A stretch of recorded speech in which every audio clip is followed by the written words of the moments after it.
स्वागत है दोस्तों आपका बीएस कॉमर्स एजुकेशन में learn something with me YouTube channel पर। Income tax act 1961 expected multiple choice questions TY BCom DTL master of commerce SET exam part number 07 presented by me assistant professor Baisane Parbatrao Bhimrao. So let's begin the part number 7 of expected MCQ Income Tax Act 1961.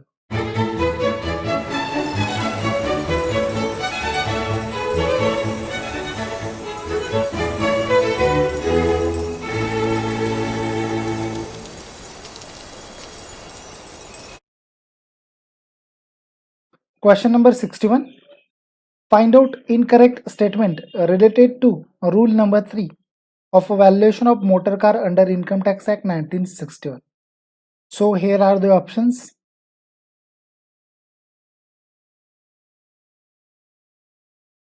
And the time starts now. Find out incorrect statement related to rule number 3 of valuation of motor car under the Income Tax Act 1961. Options are: who owns the car, who is bearing the running expenses, for what purpose the car is used, the engine capacity of vehicle, only A, the time is up, and the answer is here G, none of the above. So basically, while calculating a motor car under the Income Tax Act 1961 rule number 3, these are the conditions. Which conditions are applicable for calculation of motor car valuation? So the number first condition is who owns the car. Number second, who is bearing the running expenses.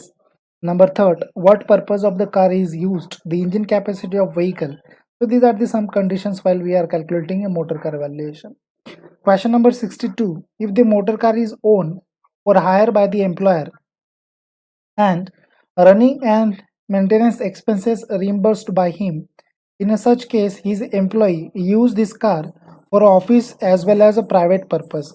How you calculate his value of perquisites while engine capacity is above 1600 cc? And now the time starts is 62 number question.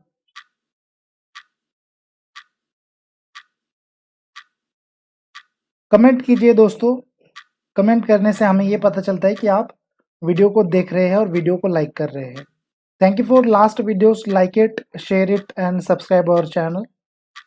तो time यहाँ पर खत्म होता हुआ, time यहाँ पर खत्म. Answer देख लेते हैं. आंसर है डी, एज ₹2400 पर मंथ. जी हाँ दोस्तों, यहाँ पर बताया गया है क्वेश्चन में, if the motor car is own और हायर बाय एम्प्लॉयर, अगर मोटर कार खुद की है एम्प्लॉयर की या फिर हायर की है एम्प्लॉयर ने, और running and maintenance expenses reimbursed by him, मतलब रनिंग और मेंटेनेंस एक्सपेंसेस कौन पेड कर रहा है? मोटर कार वाला बंदा. कौन? एम्प्लॉयर बंदा पे कर रहा है. In such case is employ use this car, और ऐसे समय में अगर यदि वो एम्प्लॉयर के एम्प्लॉय ने कार यूज की ऑफिस पर्पज के लिए और प्राइवेट पर्पज के लिए, तो ऐसे समय में कैलकुलेट होगा हमारा 2400 per month as a motor car valuation if the engine capacity is above 1600 cc. Let's move on to the next question. Mr. Raja has been provided 1800 cc car for official and a private purpose for his employee of Miss Rani. She is paid the running and maintenance expenses of a car. Chauffeur is provided. Then choose correct one from value of a motor car for a gross salary purpose. And the time starts now. दोस्तों आपको calculation करना है. Calculation करने के बाद में ही यहाँ पर आपको आंसर ठीक से आप दे पाएंगे, मतलब आपको आंसर देते आएगा, आप आंसर दे पाओगे, ऐसा हम कह रहे हैं. टाइम यहाँ पर खत्म होता हुआ, क्या एक्चुअल अमाउंट होगी as a salary purpose for a gross salary purpose of motor car valuation if the some conditions are fulfilled by this? The time is okay and answer is C, 21,600. What is the question? Question is Raja has been provided 1800 cc car for official and a private purpose for his employee. Okay, the Raja has a employer और उसने अपने employ को miss रानी को क्या provide किया है 1800 CC वाली motor car provide की है ऑफिशियल और प्राइवेट पर्पज के लिए. She is paid the running and maintenance expenses of car और ऐसे समय में मेंटेनेंस एंड एक्सपेंसेस पेड किए जा रहे हैं इनके मार्फत. शी इज किसके मार्फत? जी हाँ दोस्तों, रानी के मार्फत. शॉफर इज प्रोवाइडेड और यहाँ पर शॉफर भी प्रोवाइड किया है. शॉफर की मीनिंग अगर यदि आपको नहीं पता है तो मैं बता दूं, ड्राइवर जिसको हम शॉफर भी कहते हैं. Then choose a correct one from the value of motor car. So the answer is 21,600. Let's see how to the calculate of this last question's answer. So here is a question and the conditions for calculation of motor car perquisites are: A. Motor car is provided by employer. Yeah, 101% motor car should have has been provided by Raja. So Raja is a employer. So here a condition is fulfilled. Number B. Motor car is used for a both purpose. Yes, of course, official purpose as well as private purpose of his employee. C number. Motor car running and maintenance expenses made by employee. Yeah, 101% sure because the she paid the running and maintenance expenses of a car. She means a employee has been paid the maintenance and expenses of motor car. D. Chauffeur is provided. Yeah, chauffeur is provided. Let's continue to the next slide. Conditions. So then motor car cc is more than 1600 cc. Yes, here is a 1800 cc. It is more than 1600 cc and a chauffeur is provided. Then calculationable part is motor car 900 per month plus 900 per month of a chauffeur is equal to 12 month. So 21,600 is our answer of the 63 number question. Hope so guys आपको question का ये answer ठीक लगा होगा और question का answer आपको समझ में आया होगा. थोड़ा मैं फास्ट जाने का यहाँ पर प्रयास करूंगा क्योंकि हम ज़्यादा क्वेश्चंस इस वीडियो में देखने वाले हैं. 64 number question. Mister Raja has been provided 1600 cc car for official and private purpose for his employee of Miss Rani. She is paid the running and maintenance expense of a car. Then choose correct one from value of a motor car for a gross salary purpose. जी हाँ दोस्तों, gross salary purpose यहाँ पर पूछा गया है. अभी ठीक से आंसर दीजिएगा दोस्तों. मैंने जैसे लास्ट कंडीशंस बताया वैसे कंडीशंस यहाँ पर फॉलो करनी है, बट कुछ कंडीशंस यहाँ पर एप्लीकेबल होंगी. यहाँ पर क्या कंडीशन एप्लीकेबल होती है आप हमें बता सकते हैं कमेंट करके. मैं यहाँ पर टाइम आपका स्टार्ट कर देता हूँ दोस्तों.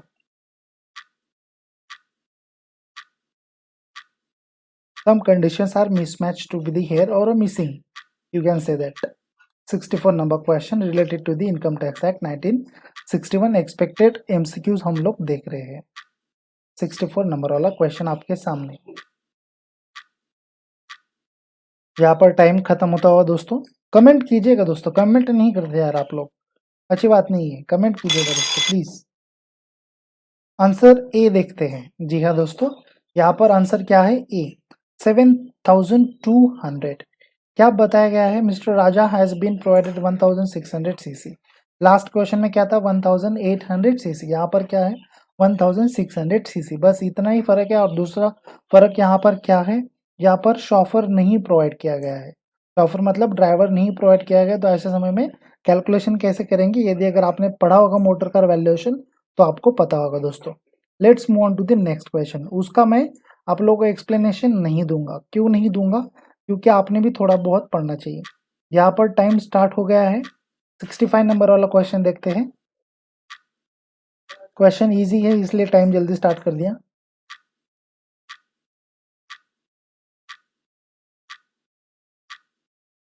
टाइम खत्म होता हुआ दोस्तों.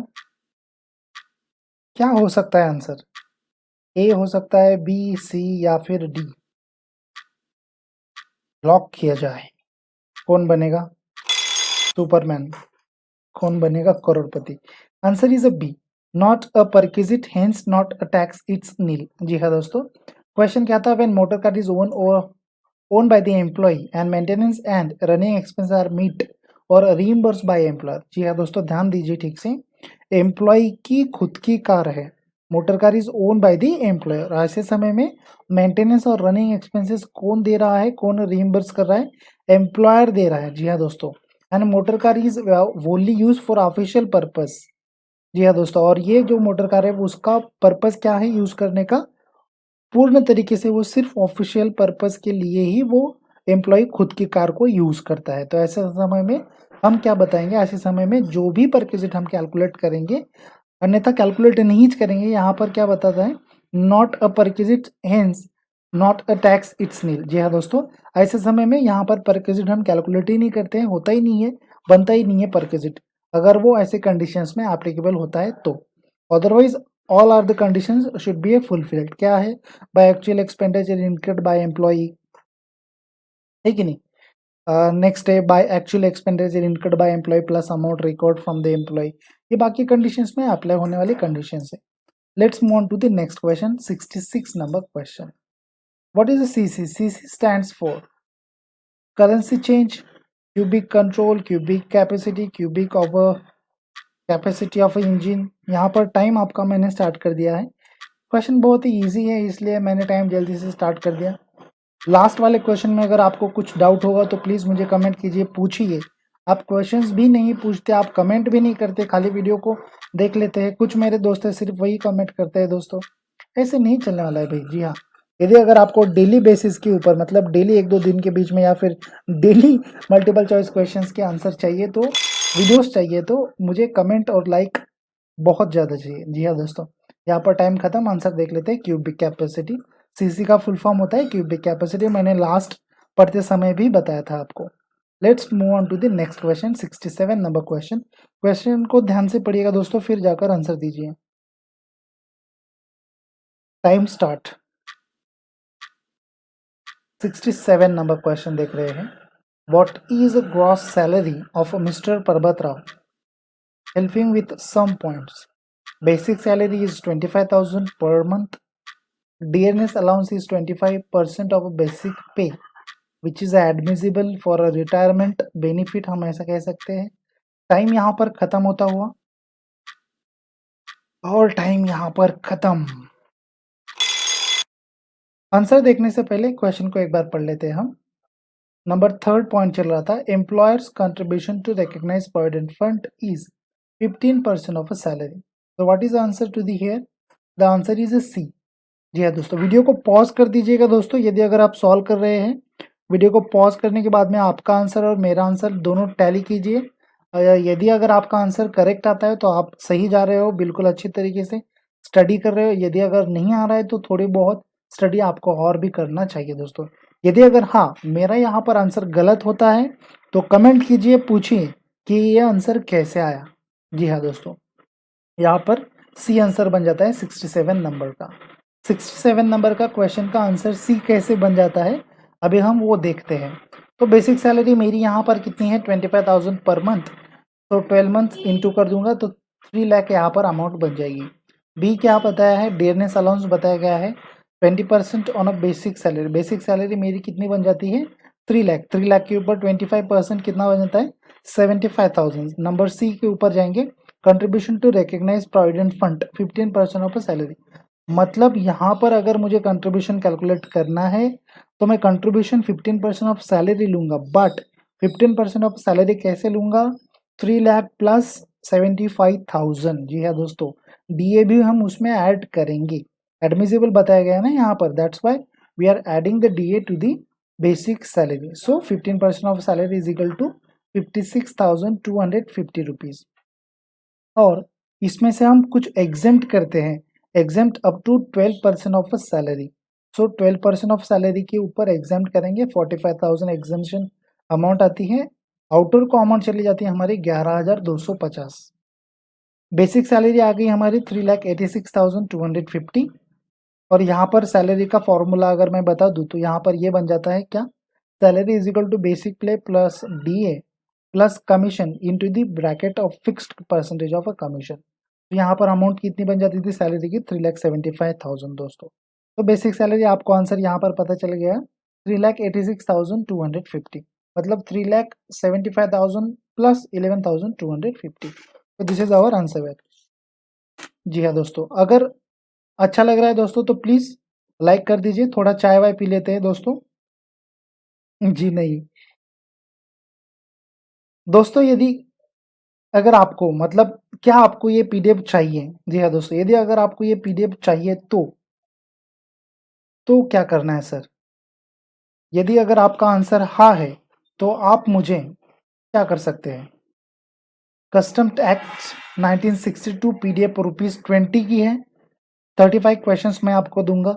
इनकम टैक्स एक्ट 1961 की पीडीएफ ₹30 को है, 85 क्वेश्चंस हम यहाँ पर प्रोवाइड करेंगे। जी हाँ दोस्तों, यहाँ पर आपको मुझे कैसे पेमेंट करना है, डिस्क्रिप्शन बॉक्स में मैं लिंक दे दूंगा मेरे फ़ोन नंबर की, वहाँ से आप मुझको गूगल पे करके या फिर फ़ोन पे करके ये अमाउंट भेज सकते हैं। Custom act PDF 35 questions ₹20, income tax act 1961 PDF ₹13। जी हाँ दोस्तों, 85 क्वेश्चंस और यहाँ पर ऊपर कस्टम्स एक्ट में 35 questions. Let's move on to the next one. Up to 10% off. जी हाँ दोस्तों, यहाँ पर मैं 10% भी ऑफ दे रहा हूँ। जी हाँ, बट कौन से कंडीशंस पर, तो कंडीशन देख लेते हैं।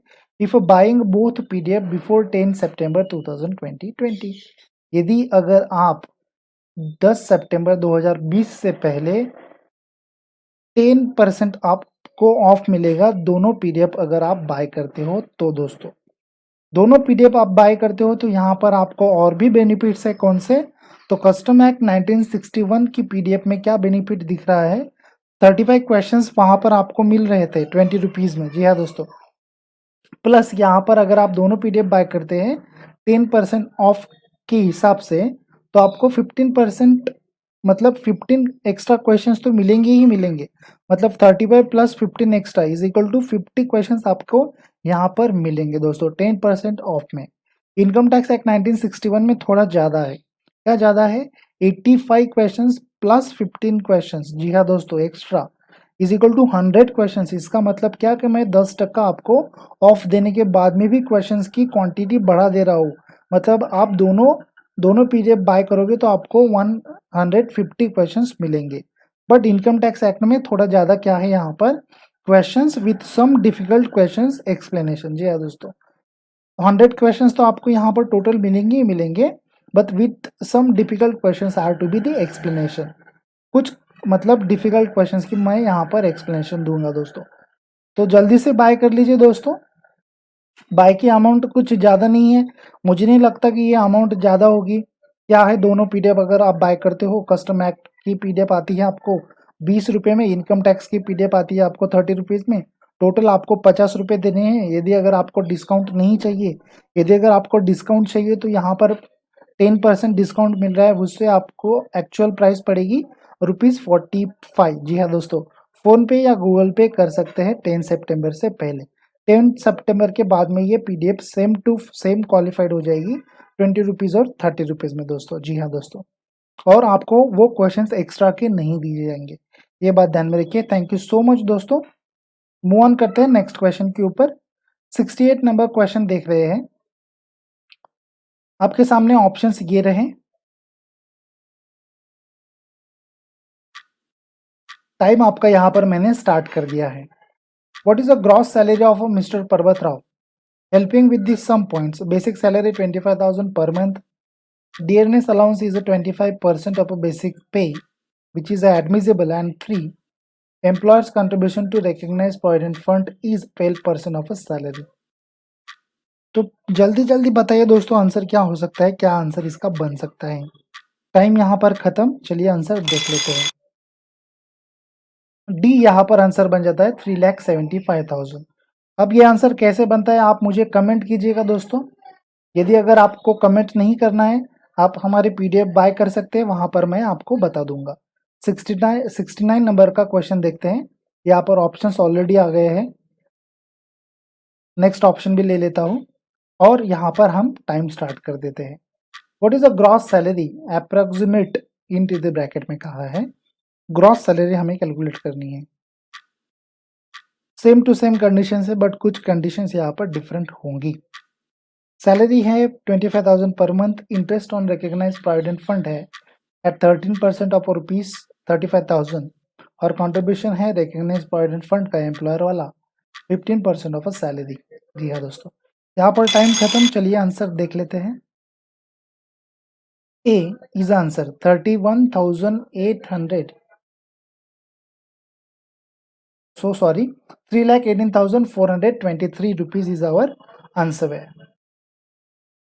3 lakh, just a moment guys, this is our answer. 3,18,423 rupees is our answer. Let's move on to the next question. 69 number वाला क्वेश्चन. ओके, इसका आंसर कैसा है चलिए देख लेते हैं. What is the gross salary. Gross salary कैसे calculate करनी थी यहाँ पर अभी मैं आपको बता दूं. 25,000 पर मंथ उसकी सैलरी थी. 12 हमने इंटू कर दिया, 3 लाख आ गई. इंटरेस्ट ऑन रिकॉग्नाइज पर फॉर 13% था, तो 13% कितना है, 35,000 है. तो 35,000 के ऊपर हम एग्जाम्शन लगाते हैं. आपको मालूम है 9% एग्जाम्ट होता है. जी हाँ दोस्तों, 35,000 अगर 13% है तो 9.5% कितना होगा एग्जाम्शन. तो यहाँ पर बन जाता है हमारा 25,577. आउटर को हम अमाउंट ले लेंगे 9,424. Let's move on to the next. This contribution to recognized provident fund which is a 15% of a salary. तो 15% ऑफ सैलरी यहाँ पर मुझे लेनी थी. यहाँ पर डीएनएस अलाउंस दिया गया है क्या, जी नहीं दिया गया है डीएनएस अलाउंस. तो एज इट इज मैं यहाँ पर क्या कर लूँगा, 3 लाख के ऊपर 15% निकालूंगा तो अमाउंट बन जाती है 45,000. और इसका एग्जाम्शन कितना बन जाता है, 12% ऑफ सैलरी बन जाता है. तो यहाँ पर एग्जाम्शन आ जाता है 36,000 और आउटर को अमाउंट चली जाती है 9,000. तो बेसिक सैलरी मेरी यहाँ पर क्या बन गई, 3,18,423 rupees of my basic salary to 69 number वाला क्वेश्चन. दोस्तों उम्मीद करता हूँ आपको क्वेश्चन 101% समझ में आ रहे होंगे. ये कंडीशन मैंने आपको अभी अभी बता दी. तो यदि अगर आपको क्वेश्चन समझ में आ रहे हैं, अच्छे लग रहे हैं, तो प्लीज़ एक सिंपल सा लाइक मेरे वीडियो को और वीडियो को शेयर जरूर कर दीजिए. और हमारे चैनल के ऊपर आप सब्सक्राइबर हो जाइए दोस्तों, क्योंकि और भी बेहतरीन क्वेश्चंस में आगे चल के लेके आने वाला हूँ. थोड़ा समय लगता है बट लेके आता हूँ. क्वेश्चन नंबर 17 देखते हैं. आपके सामने ऑप्शंस ये रहे. चलिए टाइम को स्टार्ट कर देते हैं. What is the net salary approximately into the bracket Mr. Parbat Rao helping with the sum points. Basic salary 25,000 per month है. Interest on a recognized provident fund at 13% of rupees which is 35,003. Employers contribution to a recognized provident fund कितना है, 15%. जी हाँ दोस्तों, फटाफट answer दीजिएगा दोस्तों. Question थोड़ा tricky है. यदि अगर आपको आंसर आता है तो अच्छी बात है. यहाँ पर टाइम खत्म. आंसर देख लेते हैं. आंसर हमारे यहाँ पर बन जाता है 2,68,423. जी हाँ दोस्तों, पूछा क्या है वो ध्यान दीजिए, क्या नहीं पूछा है उसके ऊपर ध्यान मत दीजिए दोस्तों. हालांकि क्वेश्चन सेम है बट पूछा क्या है, पूछा है नेट सैलरी. अप्रोक्सीमेटली पूछी है नेट सैलरी पूछी है दोस्तों. तो अप्रोक्सीमेटली कितनी कितनी बन जाती है हमारी net salary, 2,68,423 of rupees. Let's move on to the next question. 71 number question. Options are here. यदि अगर आपको पिछला क्वेश्चन नहीं समझा है तो मुझे कमेंट कीजिए वहां पर आपको क्या नहीं समझा. अगर आप वीडियो को ठीक से देख रहे हैं, वीडियो को समझ पा रहे हैं, तो आपको वो क्वेश्चन में डाउट नहीं आएगा दोस्तों. 71 नंबर क्वेश्चन. आपका टाइम स्टार्ट हो चुका है, टाइम खत्म होता हुआ. जैसा कि मैंने आपको कहा हम यहाँ पर थोड़े ज्यादा क्वेश्चंस देखने वाले हैं. जी हाँ.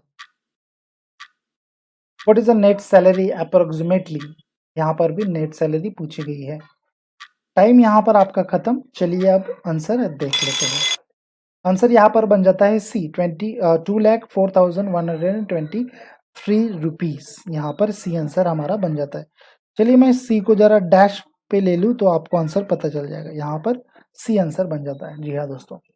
सो net salary approximately of mister Parvat Roy helping with this some points. Basic salary यहाँ पर बताई गई है 20,000 पर मंथ. इंटरेस्ट यहाँ पर दिया गया था same as it is 13% of 35,000, 13% recognise provident fund वाला. एम्प्लॉयर्स कंट्रीब्यूशन सेम था 15% ऑफ सैलरी. यहाँ पर सिर्फ एक पॉइंट ऐड हुआ है 4 नंबर का और वो बोल रहा है हमें professional tax is ₹2,500. Let's see how to calculate this amount. Basic salary हमारी कितनी है 20,000 पर मंथ इंटू 12, तो अमाउंट कितने बन जाती है 2,40,000. Interest on recognise provident fund as it is जैसे था 35,000. एग्जाम होगा हमारा 9.5%. सो अमाउंट बन जाती है हमारी 25,577. and the amount is 9,423 should be goes to the outer column. And the D, contribution to the recognized provident fund 15% of a salary. तो यहाँ पर अमाउंट थोड़ी चेंज दिखने को मिलेगी because of here is not applicable to DNS allowances or any fixed of the commission. That's why the amount is 2,45,000. 15% of a salary has been 36,000 of rupees, and the exempted amount 12% of a salary which is up to exempted, so 28,800, and the outer amount column is 7,200 rupees.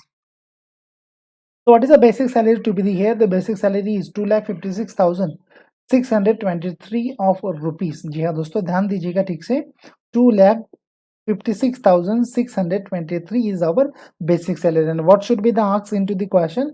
The question should be asked on the net salary. Approximately पूछिए दोस्तों, जी हाँ, actual नहीं पूछिए, approximately पूछिए क्या आती है, क्या आ सकती है।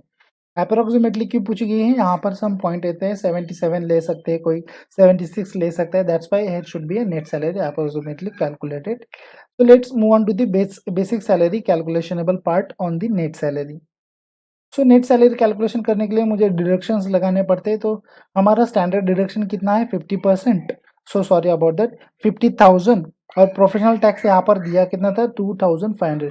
सो एक्चुअल में कितनी अमाउंट बन जाती है हमारी, अमाउंट बन जाती है हमारी 52,500, और यहाँ पर नेट सैलरी मेरी आ जाती है 2,41,203। जी हाँ दोस्तों, उम्मीद करता हूँ आपको क्वेश्चन 101% क्लियर हुआ होगा।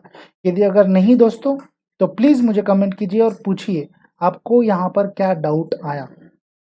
जी हाँ, चलिए मूव ऑन करते हैं नेक्स्ट क्वेश्चन के ऊपर। वीडियो को जरूर लाइक करते दोस्तों, मैं अच्छे बेहतरीन क्वेश्चंस आप लोगों के लिए प्रिपेयर कर रहा हूँ।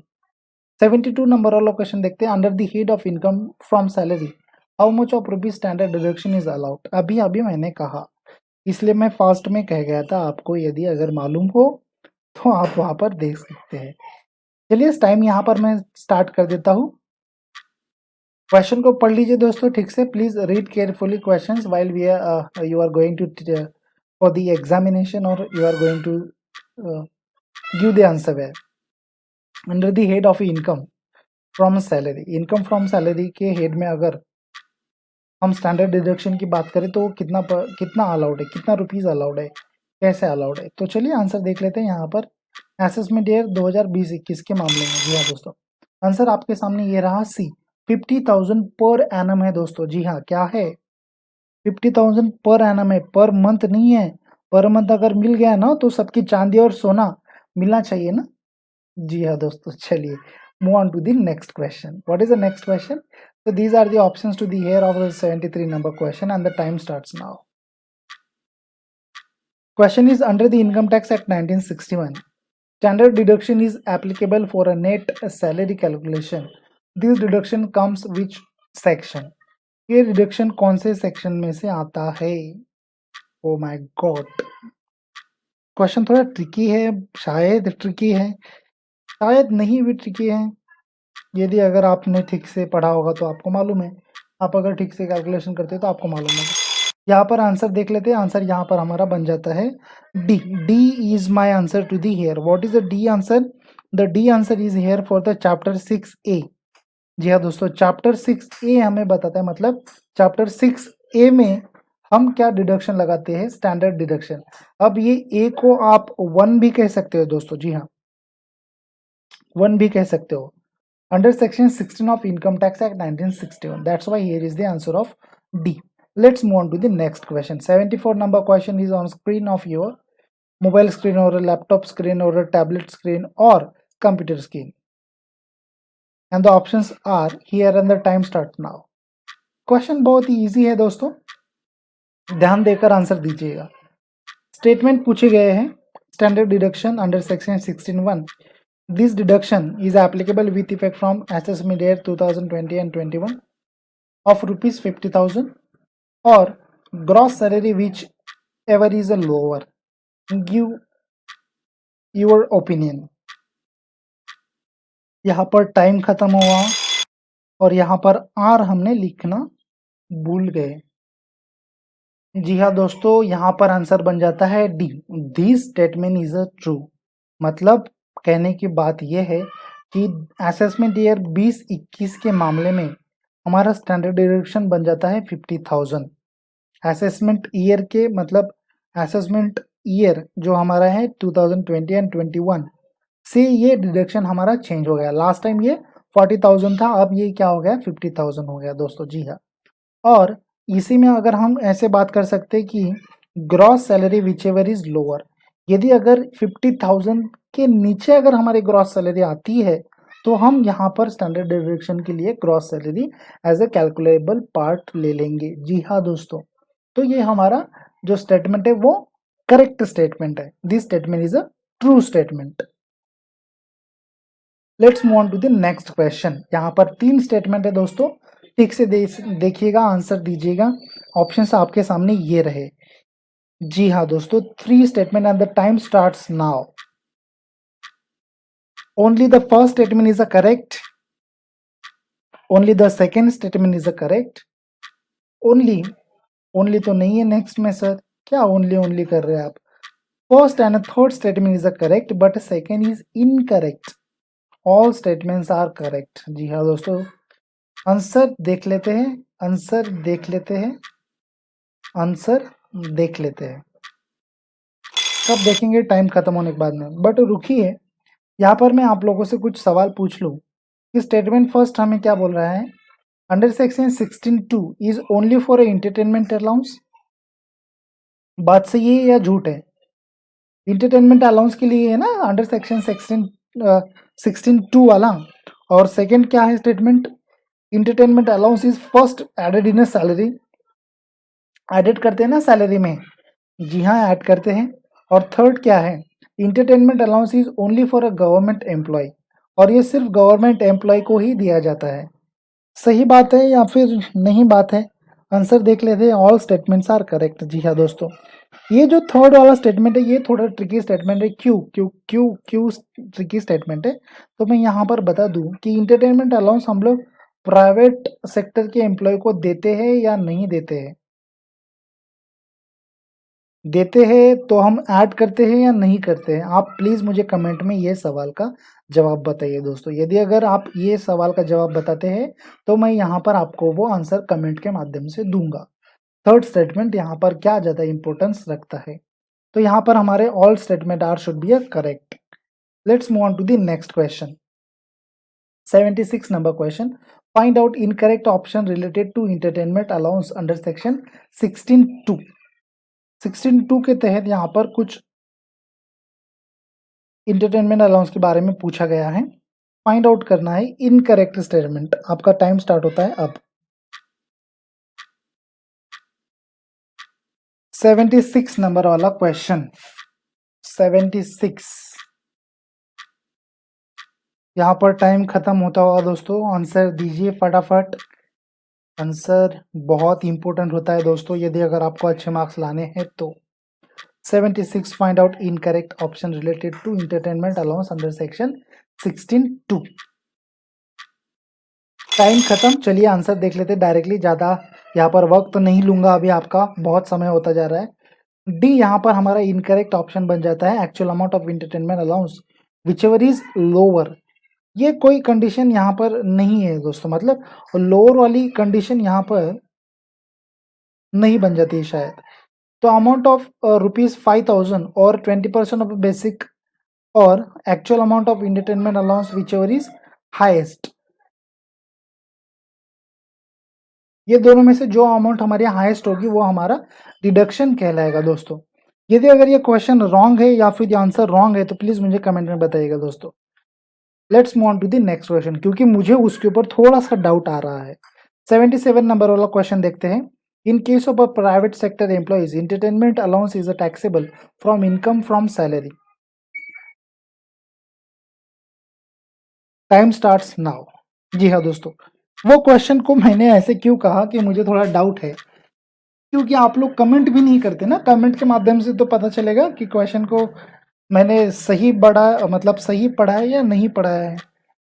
डाउट है या फिर नहीं है, आपको उसके ऊपर होना चाहिए डाउट। ऐसे कैसे मैं यहाँ पर कुछ आंसर लेके आऊँगा, उनके क्वेश्चंस गलत हो, मतलब आंसर गलत भी हो सकते हैं ना। तो आप कमेंट करना चाहिए दोस्तों। No one is perfect in the world. यहाँ पर टाइम खत्म। आंसर बी यहाँ पर फॉल्स स्टेटमेंट है। ये क्या है फॉल्स, क्या मतलब? In case of private sector employ entertainment allowance is taxable from income from salary.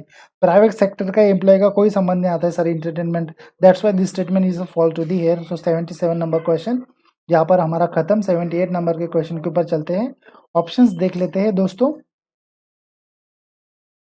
Question को ठीक से पढ़िएगा, यहाँ पर मैं टाइम स्टार्ट कर देता हूँ, फिर जाकर आंसर दीजिए। मैं यहाँ पर क्वेश्चन पढ़ लेता हूँ आपके लिए। हालांकि from the following information given bye पर्वत Rao is an government employee, government वाला employee है, oh my god, calculate is taxable income from salary, basic pay rupees 8,000 per month, dearness allowance 5,550 per month, entertainment allowance rupees 750 per month। यहाँ पर time खत्म होता हुआ दोस्तों। चलिए टाइम खत्म, आपका आंसर आपके सामने। So what is the answer to the here? The answer is 1,12,600 rupees. The answer is 1,12,600 rupees. उम्मीद करता हूँ दोस्तों आपको आंसर समझ में आ रहे हैं, आपको आंसर ठीक से मैं समझा पा रहा हूँ। तो यहाँ पर नेक्स्ट क्वेश्चन आपके सामने 79 नंबर वाला क्वेश्चन, आपका टाइम मैं यहाँ पर स्टार्ट कर देता हूँ। From the following information given by mister Parvat Rao is an private sector employee, calculate his taxable income from salary. अभी वो प्राइवेट सेक्टर है, लास्ट में वो एम्प्लॉय गवर्नमेंट वाला था। Same condition, same allowances, same DA, same salary, शायद same salary है।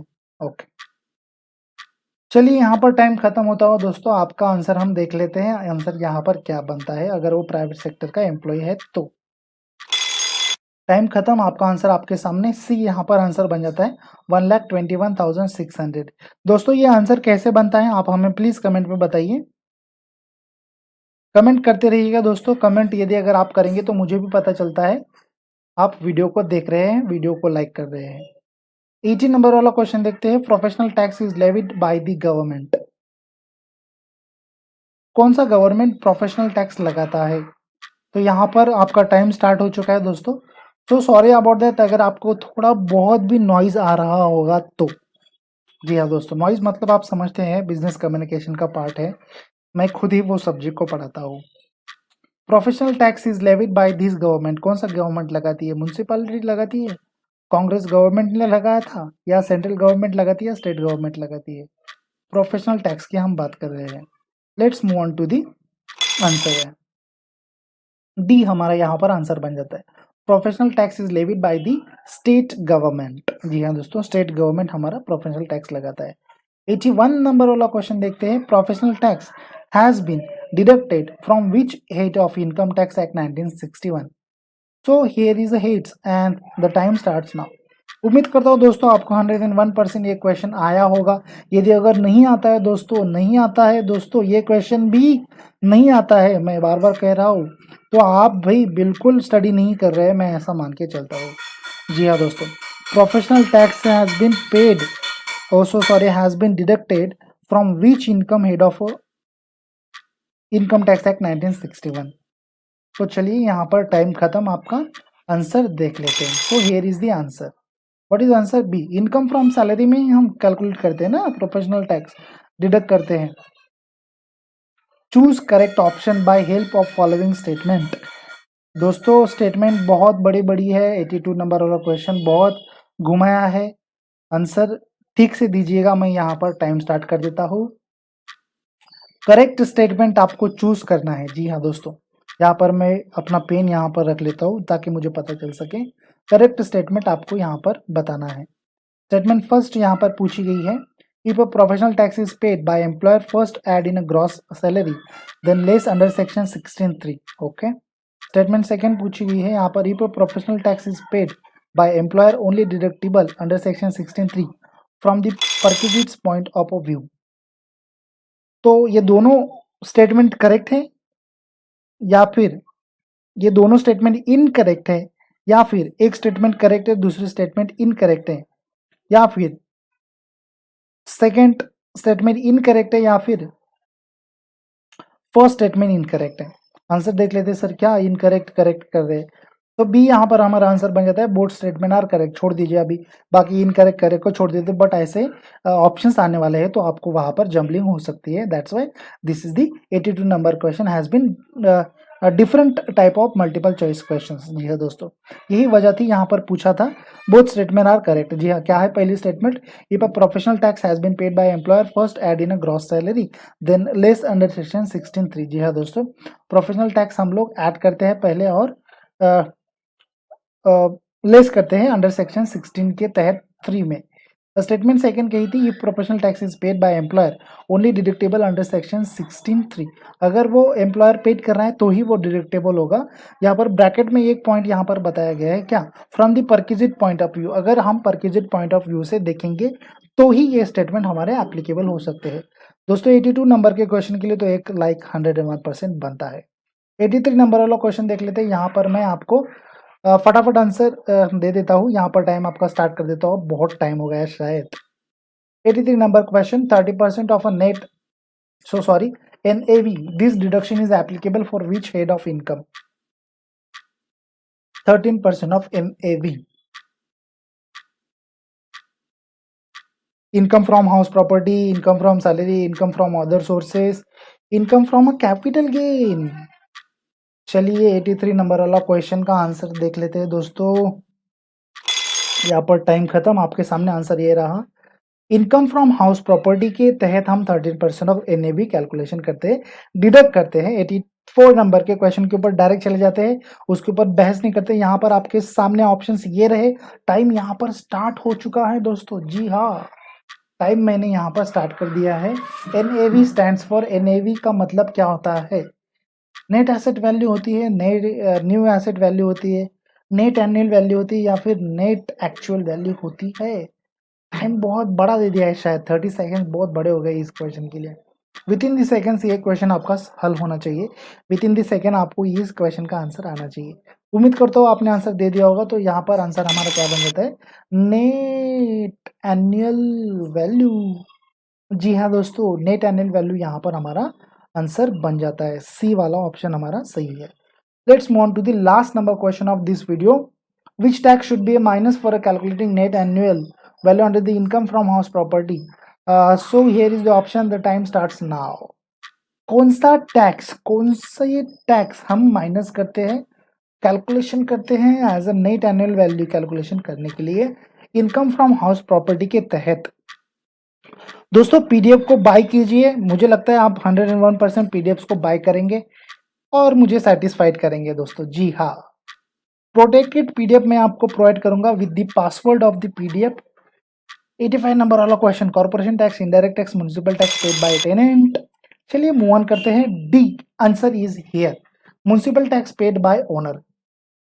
जी हाँ दोस्तों, ओनर ने अगर पेड किया है तो ही हम यहाँ पर उसको माइनस करते हैं ग्रॉस एनुअल वैल्यू से calculation for the net annual value के लिए। जी हाँ दोस्तों, thank you so much for watching this video, sharing this video, like this video and subscribe our channel.